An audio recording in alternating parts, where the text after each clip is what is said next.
Bonjour ma communauté, bonjour ma famille. Quel plaisir de vous avoir encore nombreux autour de notre repas christocentrique. Cette dévotion quotidienne de notre vraie identité avec Christ.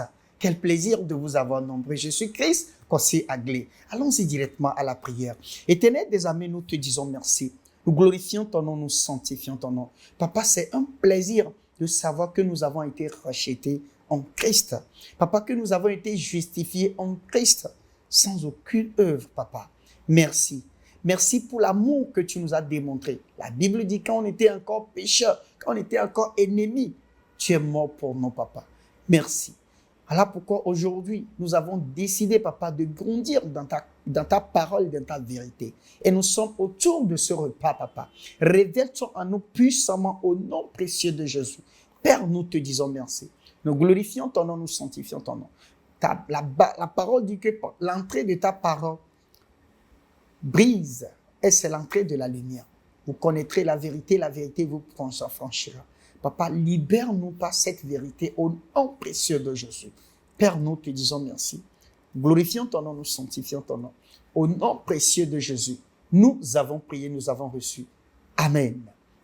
Quel plaisir de savoir que vous êtes toujours au rendez-vous chaque matin autour de ce repas.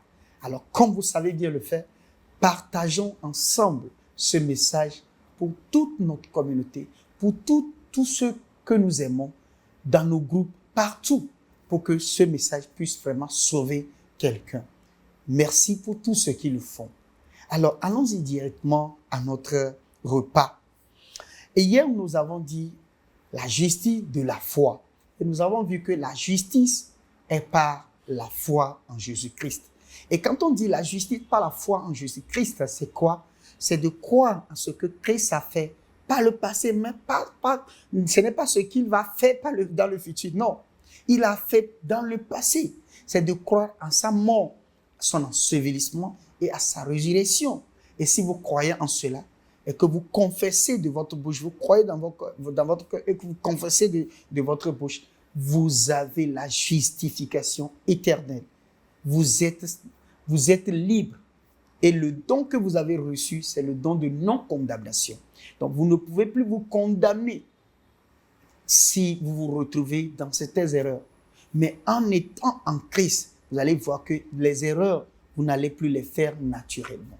Et c'est pourquoi vous allez grandir dans la parole pour pouvoir vraiment dissiper toutes ces erreurs-là et vraiment être vraiment libéré, faire des choses qui reflètent l'esprit que vous avez en vous. Aujourd'hui, nous allons entamer un sous-thème aussi qui veut dire la bénédiction de la justice. Quelle est la bénédiction de la justice? C'est quoi le bénéfice que nous retrouvons dans la justice? La justice nous vient sur la base de ce que Christ a fait pour nos péchés. Nous pouvons nous inspirer de la bénédiction d'Abraham. Abraham était un bénéficiaire. Abraham était un bénéficiaire de la promesse de Dieu. Alors, Romains 4, verset 7. Heureux ceux dont les iniquités sont pardonnées et dont les péchés sont couverts. Verset 8. Heureux l'homme à qui le Seigneur n'impute pas son péché. Verset 9. Ce bonheur n'est-il que pour les circoncis ou est-il également pour les incirconcis? Car nous disons que la foi fut imputée à justice à Abraham. Galates 3, verset 14. Afin que la bénédiction d'Abraham eût pour les païens son accomplissement en Jésus-Christ et que nous ressuscitions par la foi l'Esprit qui avait été promis. Alléluia. Nous avons le pardon des péchés dans le sang de Jésus. Voici quelques bénédictions que nous avons. Donc, le pardon des péchés par ce que Christ a fait. La justification. Donc, la bénédiction de la justification, c'est que nous avons d'abord quoi? Le pardon des péchés. C'est le plus grand défi de l'humanité, le péché. L'homme était esclave du péché le jour où le péché est rentré dans le monde. Et donc, l'homme était esclave, ne sachant pas quoi faire pour se libérer de cet esclavage. Le Seigneur, Dieu est venu dans la personne du Seigneur Jésus-Christ pour payer pour nous. Donc, les bénédictions, l'une des premières bénédictions, c'est quoi? Nos péchés ont été pardonnés. Acte 3, verset 25. Vous êtes les fils des prophètes et de l'alliance que Dieu a traitée avec nos pères en disant à Abraham, toutes les familles de la terre seront bénies en ta postérité. Verset 26. C'est à vous premièrement que Dieu, ayant suscité son serviteur, l'a envoyé pour vous bénir, en détournant chacun de vous de ses iniquités. Alléluia. Éphésiens 1, verset 7. En lui, nous avons la rédemption par son sang, la rémission des péchés, selon la richesse de sa grâce. Pour le croyant, le péché ne se dressera jamais entre lui et Dieu, car tous ses péchés ont été pardonnés. C'est la plus grande bénédiction que nous avons eue. Vous savez, quand on parle de bénédiction, généralement, nous avons l'habitude de penser à l'argent. Nous avons l'habitude de penser à des maisons, à des bonnes choses, à des choses luxueuses. Ce n'est pas faux. Mais en ce qui concerne le langage biblique, la bénédiction n'est pas l'argent. La bénédiction, selon la Bible, quand vous lisez la Bible et que vous voyez bénédiction, faites attention. Lisez-le dans son contexte. Vous allez voir que la bénédiction là-bas, ce n'est pas l'argent, ce n'est pas quelque chose de matériel. C'est des choses spirituelles parce que la Bible ne traite que des choses spirituelles. Alléluia. C'est vrai qu'il y a des choses physiques dedans, mais en majorité, ça ne traite de quoi? Des choses spirituelles. Parce que la Bible de Genèse jusqu'à Apocalypse parle d'une seule chose, c'est le salut par Jésus-Christ. Donc, parle d'une seule personne.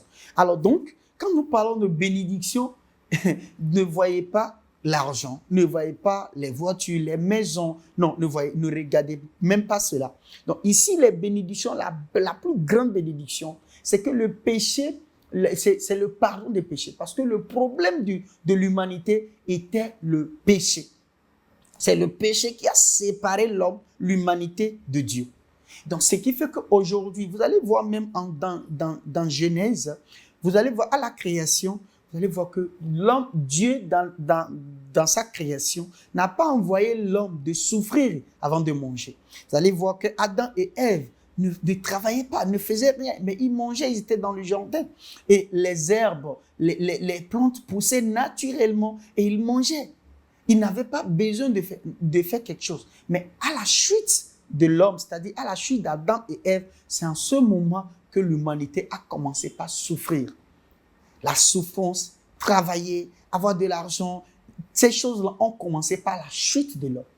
Donc, de Genèse 1, Genèse 2, c'était la liberté, c'était vraiment la joie, la plénitude. Il n'y avait pas de difficulté, il y avait la joie, la gaieté, vous comprenez. Mais à la chute de l'homme, vous allez voir qu'à partir de Genèse 3, Dieu a commencé par faire quoi? À traiter de toutes les manières pour ramener Dieu, pour ramener l'humanité à la première étape. Et donc, c'est en ce moment que l'homme a commencé par souffrir. C'est en ce moment que l'homme a commencé par réfléchir par lui-même pour créer des choses et vient même l'argent et tout ce que nous connaissons aujourd'hui. Donc, quand nous parlons de bénédiction, ne regardez pas l'argent. La bénédiction, c'est quoi? C'est le pardon de péché ou bien la réconciliation de l'humanité avec Dieu. C'est ça la plus grande bénédiction. Voilà pourquoi vous allez voir des gens qui ont beaucoup d'argent, certains qui ont beaucoup d'argent, ils ont tout, mais à l'intérieur d'eux, il manque quelque chose. Oui, il manque quelque chose. Quelle est cette chose? C'est la présence de Dieu. Il manque, c'est-à-dire cette union, cette communion-là. Et c'est ce qui fait que certaines personnes même se donnent même la mort dans la richesse. Donc, quand nous parlons de richesse par rapport à la Bible, ne regardez pas l'argent, c'est plutôt les choses spirituelles. Et l'une des richesses que nous avons reçues en Christ, c'est le pardon de nos péchés. Alléluia. Et ce pardon de péchés est tellement cher, est tellement plus cher que toute chose au monde. Alléluia. Colossiens 2, verset 13. Vous qui étiez morts par vos offenses et par l'incirconcision de votre chair, il vous a rendu à la vie avec lui, en nous faisant grâce pour toutes nos offenses. Alléluia.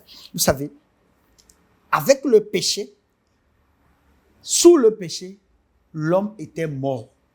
Et Dieu nous a rachetés à travers le Seigneur Jésus-Christ. Dieu nous a rachetés de la mort vers la vie.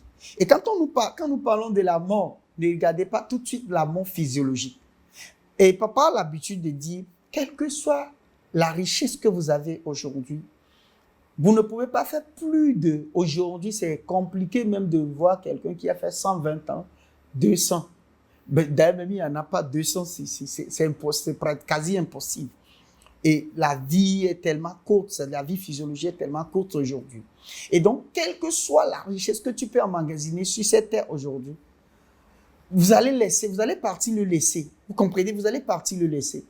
Mais la richesse que vous n'allez jamais laisser, c'est la vie après cette mort physiologique. Vous savez, la personne, si on se basait seulement sur la vie physiologique, vous savez que Adam et Ève Adam a vécu plus de 900 ans. Mais cela n'a jamais été suffisant pour dire qu'Adam était riche. Donc la richesse dont nous parlons, c'est la vie éternelle. La vie après cette vie-là. Et nous disons même que la vie, il n'y a même pas de vie si vous n'êtes pas en Christ. Parce que Christ dit, je suis là pour que vous ayez la vie et pour que vous puissiez être abondant. Donc, au-delà de cette vie, entre griffes que nous avons, qui est la vie physiologique, qui n'est pas une vie, nous avons une autre vie. Et cette vie-là, nous ne recevons ça que en Christ. Et c'est ça la plus grande richesse. Alléluia. C'est ça la plus grande richesse. Et donc, voilà pourquoi c'est très important de savoir que la justification qui est synonyme de l'acceptation de ce que Christ a fait et dont vous êtes en Christ, la bénédiction, la plus grande bénédiction, c'est le pardon de péché que vous avez reçu et que vous êtes maintenant justifié. Dieu ne voit plus vos péchés, mais Dieu vous voit. Et vous pouvez maintenant être en communion avec lui.